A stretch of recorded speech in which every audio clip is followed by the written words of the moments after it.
Okay, in this second part of the lecture for chapter 2, we will cover information about food labels and the nutrition fact panel in food labels, and how do we use them to get information about food products and to compare between food products. When you buy a food item, it will come with a food labels and information in there, or there is part of the information there that is regulated by law.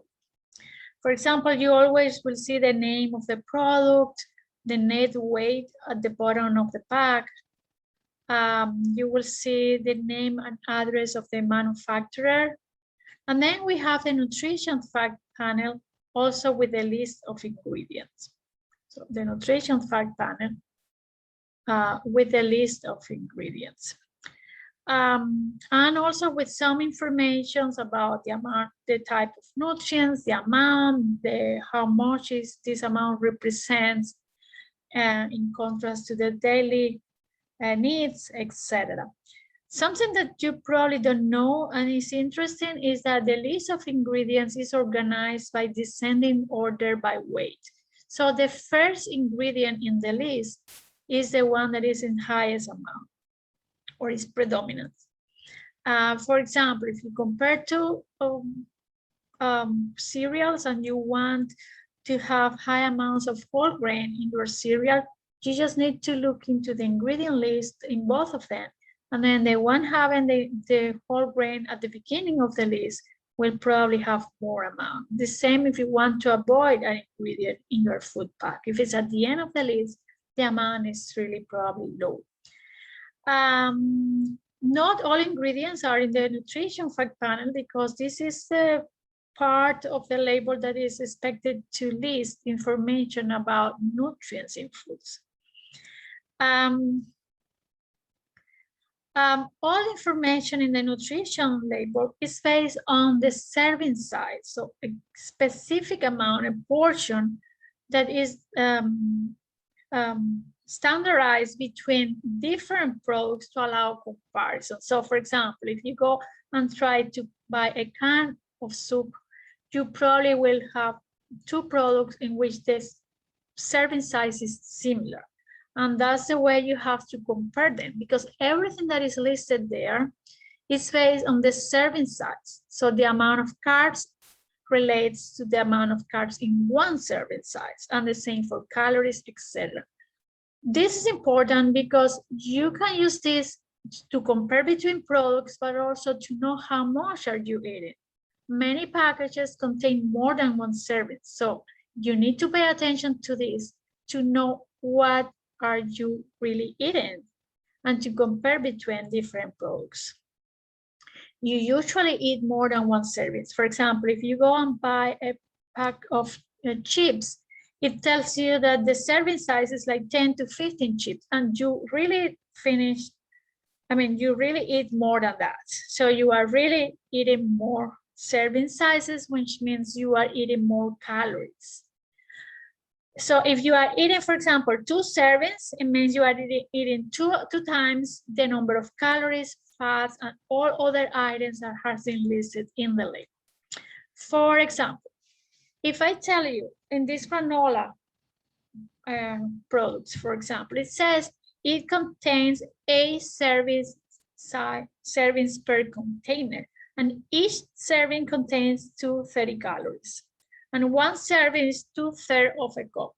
If you eat twice this amount, then it's twice the amount of calories. For example, if I ask you, what is the calorie intake if you eat 3 serving sizes of granola?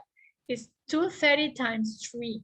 And the same will happen with the amount of carbs, with the amount of fats, with the amount of proteins, minerals, etc.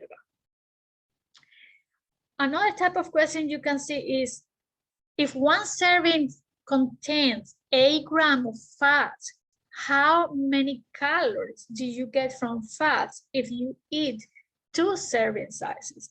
You need to be careful with this type of questions because, and I will add some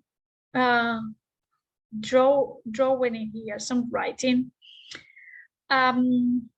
because I ask you calories, but you don't get information about calories from fats in the serving and in the food label. You really get information about grams.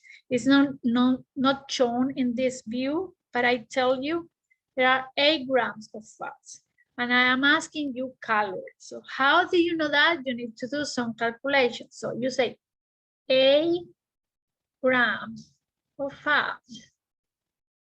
You need to convert this into calories.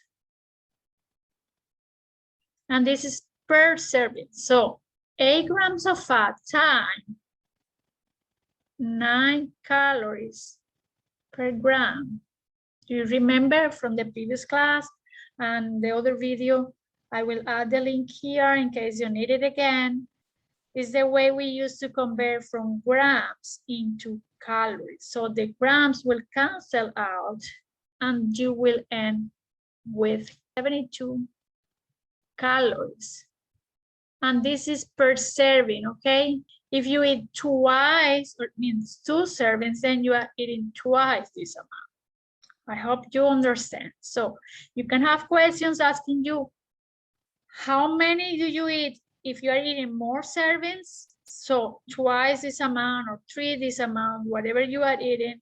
But if the question relates to calories, you need to take into account also what we just learned that allows to convert from grams into calories. Or you can do this in a different way. For example, let me clear this. You can say 8 grams in 1 serving times 2 servings.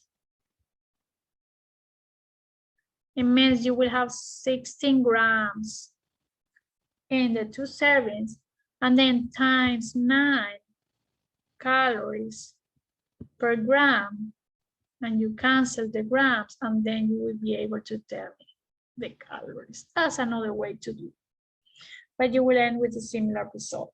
Everything in the label is based on the serving size, and you need to pay attention to this value because what you eat can depend or can change the numbers. Something else that you have in the labels is this right side, these numbers as percentages in the right side of the label. And this refers to the percent of the daily value. What does it mean?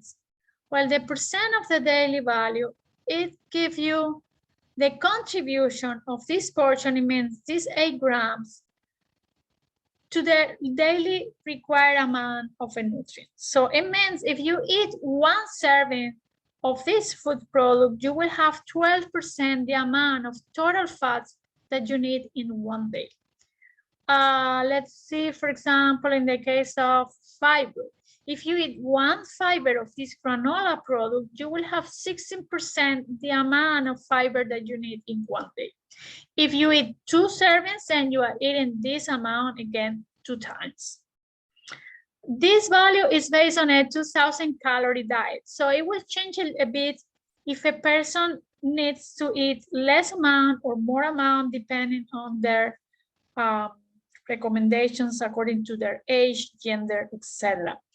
But it doesn't, it's not a big deal if you are expected to eat more or less. How can I know how much this represents? No, because this percent of daily value is more there to allow you to compare between 2 different products and to choose those that are healthier or those that are better according to your needs. And also, this percent of the daily value is related to some claims that you see sometimes in the food labels referring, for example, high fiber, low salt, etc. So these claims correlate to the percent of the daily value.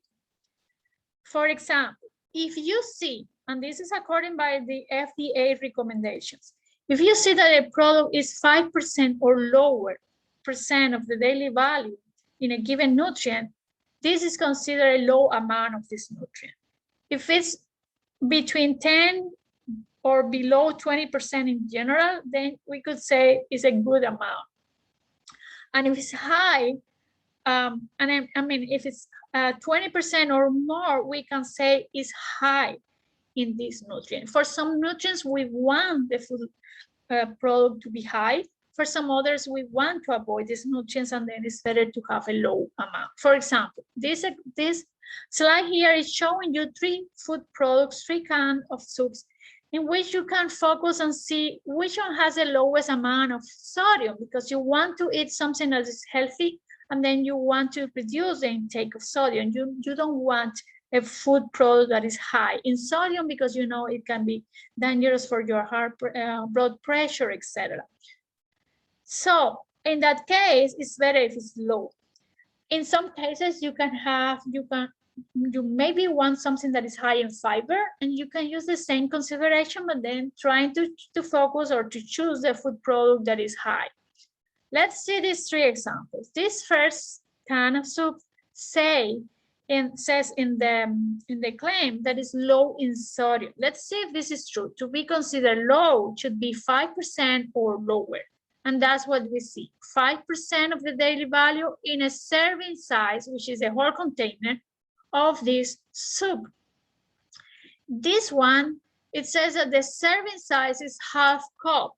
And in one serving size, it contains 19% of sodium. So if you eat the whole container, then you will be eating like twice this amount or 2.5 this amount, because it says that the serving size is 2.5.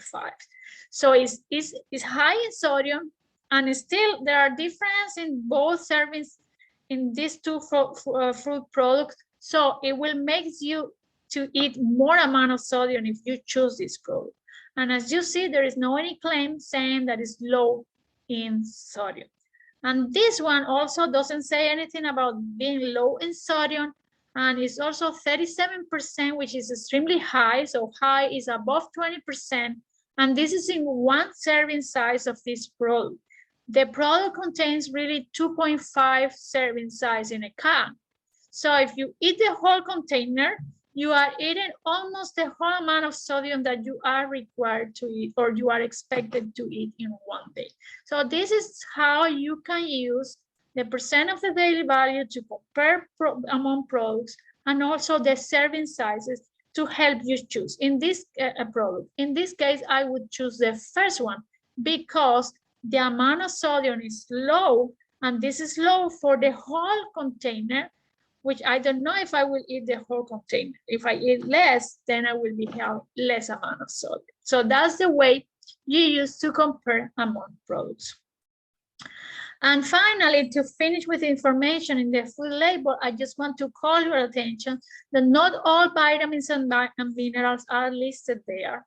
Years ago, the food label included vitamin A, C, D, calcium, iron, potassium, and sodium, and some other nutrients. In the new version of the label, which is not exactly so new, it's just after 2016, vitamin D and potassium are required in addition to calcium and iron.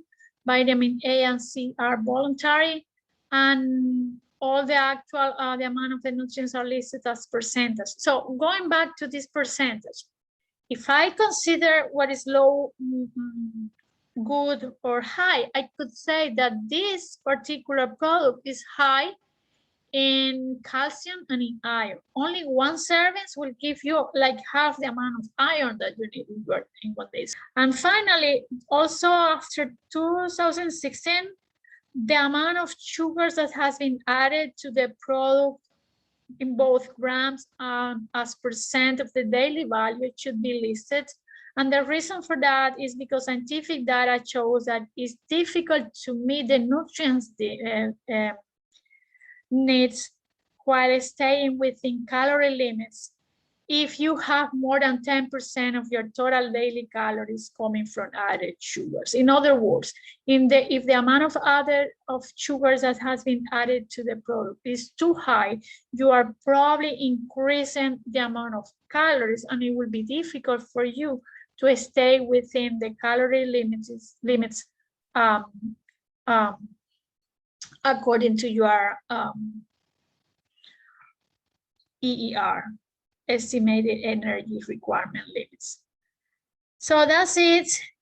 We can try to do a summary together, considering the first part of the lecture and the second part of the lecture.